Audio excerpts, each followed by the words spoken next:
My son's scream didn't hit me all at once. It came in a delayed, sharp echo, the kind that drags a mother's heart out of her chest one beat at a time. We were at Maple Ridge Park, late afternoon, the sky dipped in orange, the smell of cut grass mixing with the metallic rattle of rusty swings.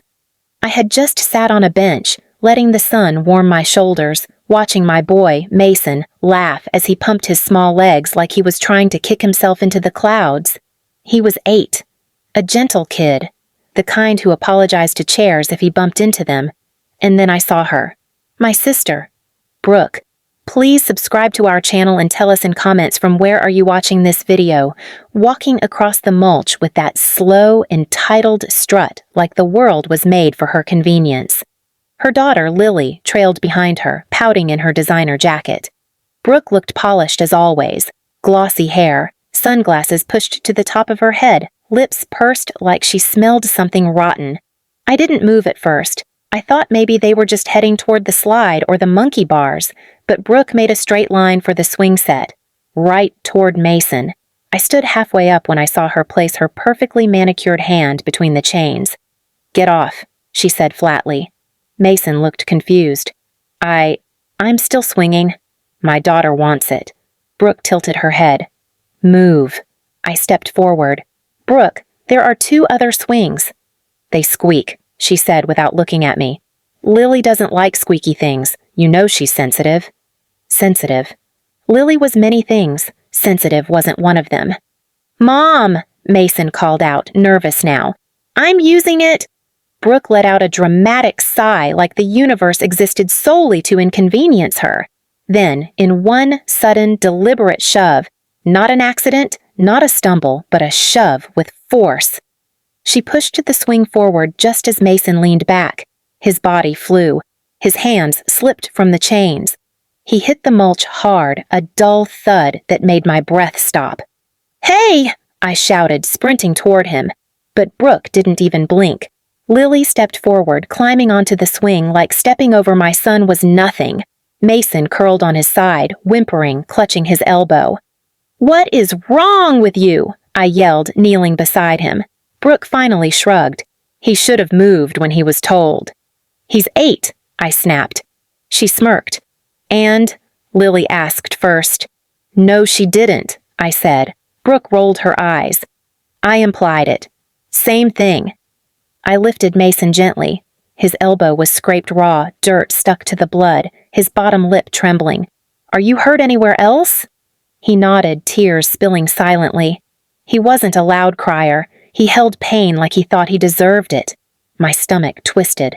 "You pushed him," I said, standing now, shaking. "You could have broken something." Brooke crossed her arms. "Don't start. With the dramatics. He barely fell. He flew." "He's fine," she said. "Kids fall. He'll survive." I opened my mouth to argue again, but then I saw them. My parents. Walking toward us like they were arriving at a brunch reservation. Mom's purse dangling off her elbow. Dad in that old windbreaker he wore even in summer. They both had matching annoyed expressions, like someone invited them to a show they didn't want to watch. "What's the noise now?" Mom asked, already irritated. I snapped. Brooke pushed Mason off the swing. He could have been seriously hurt. Mom glanced at Brooke first. Of course she did. Brooke, the golden child, the prize daughter, the walking oxygen supply. Brooke shrugged with theatrical innocence. He wasn't listening. Dad scoffed as he reached us. "What, he tripped?" "No," I said. "She pushed him. Look at his elbow." Dad gave it a half-second glance. "He'll live." I felt heat crawl up my neck. "That doesn't make it okay." Mom folded her arms. "Why do you always make everything a crisis? Brooke simply redirected him. If he fell, he fell." "He fell because she shoved him," I shouted. Dad snorted. "Then he needs to learn to hold on better." I blinked, hard. "Hold on. Better?" I repeated. Mom leaned toward Mason, her voice cold enough to frost over the swings. "Fall harder next time, sweetheart. Maybe you'll learn your place." My jaw dropped. "His place?" I whispered. "What place?" Mom straightened. "Brooke's daughter is younger, smaller. She gets priority. It's basic manners." He had the swing first. That doesn't matter, Mom said. Your son is older. He should know how to share. Mason pressed his face into my stomach, shaking quietly. Brooke smirked, leaning on the swing frame. See? Even Mom agrees. Don't start drama, Jess. I looked at all of them. My parents, my sister, my niece happily swinging as if she earned the right to be there, and something hollow opened in my chest. This wasn't new. This was just the first time it happened in public. Flashbacks clawed at me. Mom giving Brooke my birthday money because she'll use it better. Dad taking Brooke's side every time she broke something of mine. Brooke telling me to teach Mason humility when he got a good grade. My parents praising Lily for being special while calling my son average. I swallowed hard. You're unbelievable, I said quietly. All of you. Mom sighed like I was the problem. Stop embarrassing yourself, Dad added. Stop raising your kid to be so fragile. Brooke smirked. Maybe he'll grow tougher if he hits the ground once in a while. My hands shook. My lips trembled from rage, but my voice stayed steady. You think you can treat him however you want, I said softly. You think he'll grow up thinking he's small? Dad shrugged. Kids learn. Their place early. I stared at him, at Brooke, at Mom, at Lily. Then I looked down at my son, bruised, quiet, trying so hard to seem okay. And something in me that had been quiet for far too long cracked open. You're wrong, I whispered. None of them heard the warning in my tone. But they would, because this time the revenge brewing inside me wasn't silent, wasn't symbolic, wasn't poetic. It was real.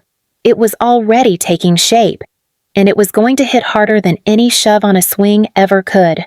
I didn't sleep that night. Every time I closed my eyes, I saw Mason on the ground again, his tiny hands scraped, his breath knocked out, his shock turning into confusion and then shame. Shame. An 8-year-old feeling shame because grown adults told him he should learn his place. What place? Under their feet? Under Brooke's daughter? Under the golden pedestal my parents polished every day for my sister?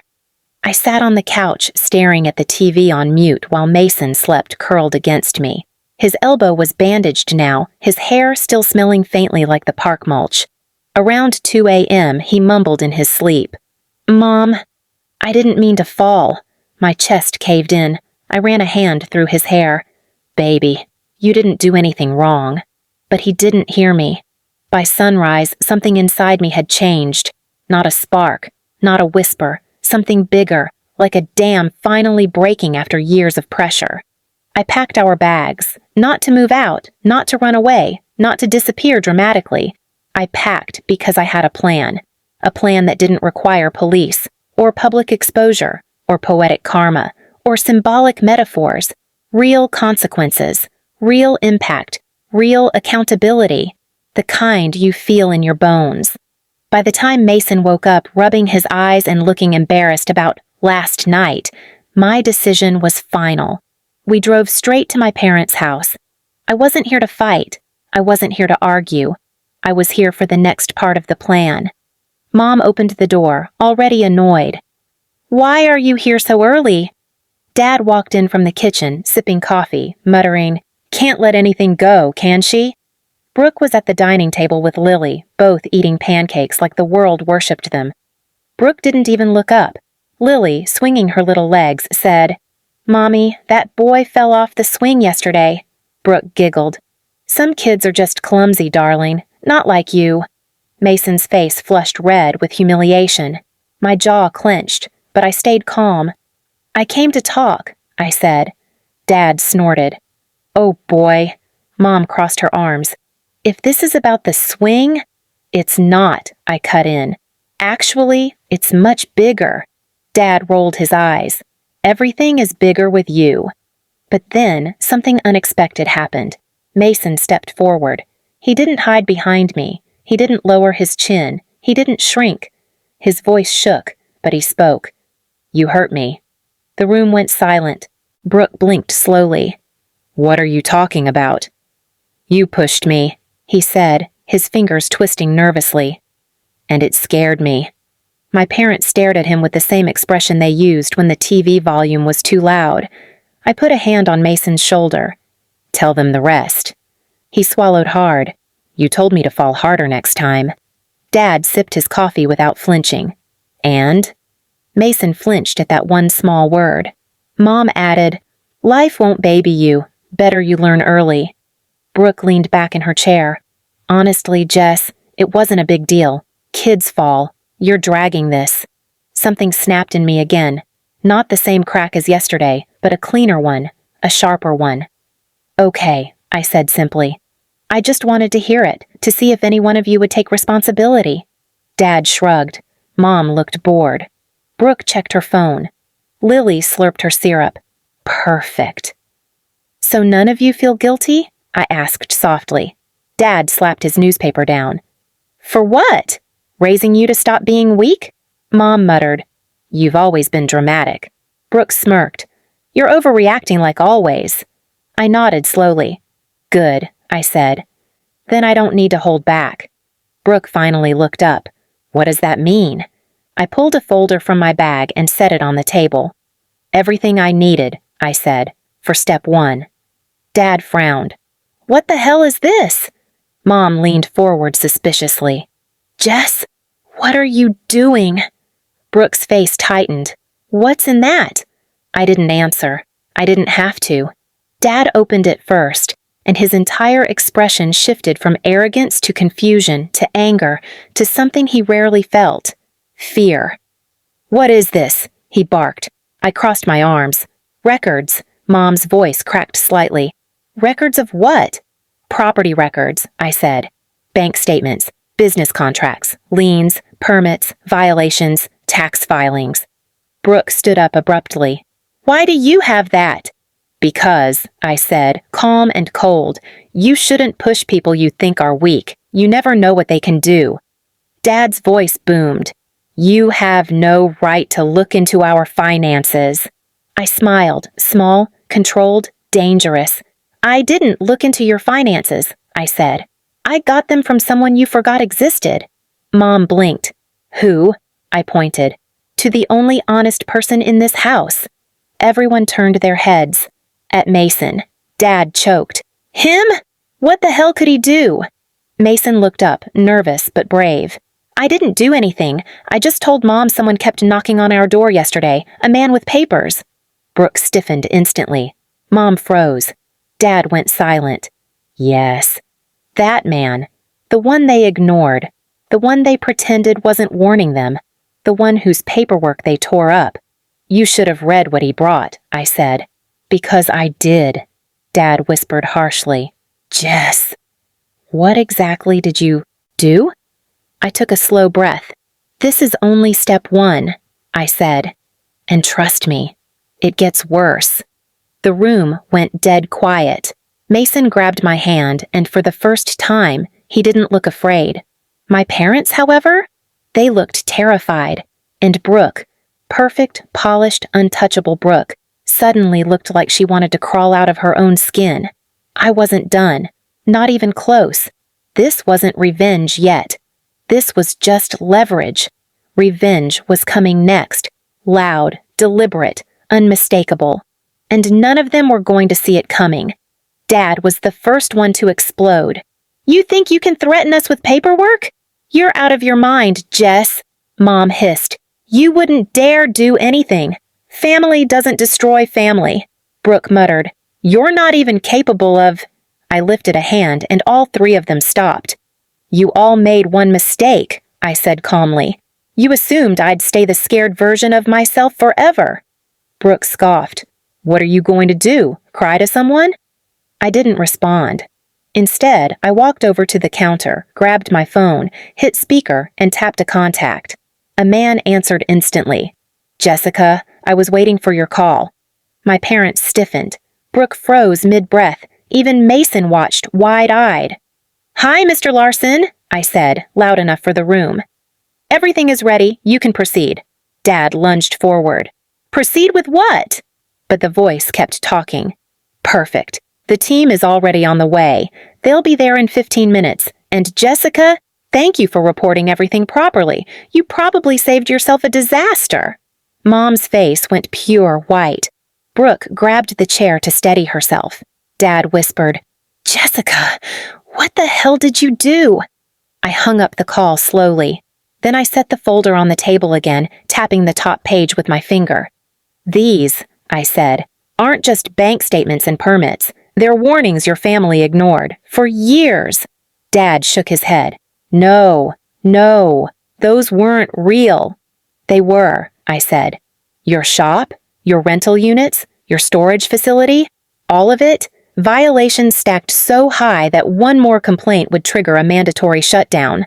Mom grabbed the folder with shaking hands. "Jessica, baby, let's talk. You had years to talk," I said. "Years to apologize. Years to treat Mason like a human. Years to treat me like your daughter." Brooke snapped. "You turned us in? You?" "No," I said, correcting her softly. "You turned yourselves in. I just stopped covering for you." Dad's voice broke. "You didn't have to ruin us." I looked at Mason, the bruises on his elbow, his shoes scuffed from the fall, his shoulders pulled upward, guarding himself, his eyes finally watching me with something he hadn't felt in a long time. Safety. "I didn't ruin you," I said. "I protected my son. Sirens didn't come. This wasn't a police scene. But the SUVs that pulled up outside, the municipal vans with inspection seals, the officers carrying clipboards and cameras, those were real." Brooke ran to the window. No, they can't shut everything down. Dad, do something." Dad's knees buckled. Mom clutched her mouth. The knock on the door echoed through the whole house. I opened it myself. Mr. Larson stood there with his team. "We need to speak with the property owner," he said. I stepped aside. Dad didn't move at first. Then he stumbled forward, looking 10 years older. Mom followed, crying. Brooke hovered behind them, pale. For the next 30 minutes, they were questioned, documented, and handed official notices. Not jail, not humiliation, not public exposure, real consequences, paperwork, fines, closures, audits, mandatory repairs, the kind that tear people apart from the inside, slowly and painfully. The kind they couldn't ignore, the kind that forced them to face themselves. When the inspectors finally left, the house felt hollow. Dad sat on the couch, defeated. Mom wiped tears from her shaking hands. Brooke stared numbly at the wall. Only then did I speak. "You told Mason to learn his place," I said quietly. "Now you learn yours." Nobody argued, nobody insulted me, nobody called me dramatic. They couldn't, because they finally realized something. I wasn't weak, I wasn't silent, and I wasn't theirs to crush anymore. I took Mason's hand and walked toward the door. Brooke whispered, voice cracked, "Jess, are you ever coming back?" I didn't look back. "No," I said. "You pushed us out of your family. I just finally listened." I walked out with my son, the door closing softly behind us, leaving them in the wreckage they built themselves. The world outside felt warmer. Mason squeezed my hand. "Mom, are we safe now?" I leaned down and kissed his head. "Yeah," I said. "We are now." And for the first time in years, I believed it. Please subscribe to our channel and tell us in comments from where are you watching this video.